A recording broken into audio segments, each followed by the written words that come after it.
حضرت ابو عنبہ خولانی رضی اللہ تعالی عنہ سے روایت ہے، یہ وہ صحابی ہیں جنہوں نے رسول اللہ صلی اللہ علیہ وآلہ وسلم کے ساتھ دونوں قبلوں کی طرف نماز پڑھی ہے۔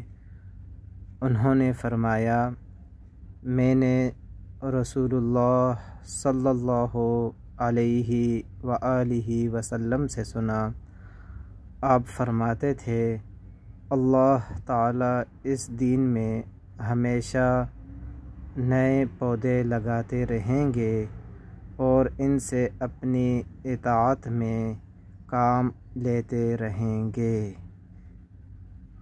حضرت عمر بن شعیب رحمۃ اللہ علیہ کے والد شعیب بن محمد رحمۃ اللہ علیہ سے روایت ہے، حضرت معاویہ رضی اللہ تعالی عنہ نے کھڑے ہو کر خطبہ دیا اور خطبے کے دوران میں فرمایا،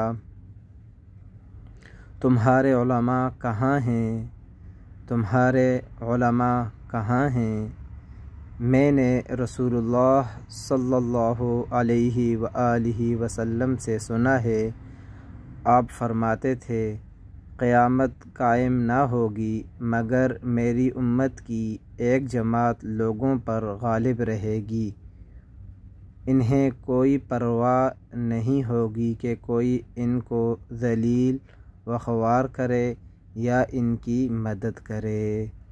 اس حدیث کا مطلب یہ ہے کہ وہ اللہ کی اطاعت میں رہیں گے، لوگوں کے پرواہ نہیں کریں گے کہ لوگ ان کو کیا کہہ رہے ہیں۔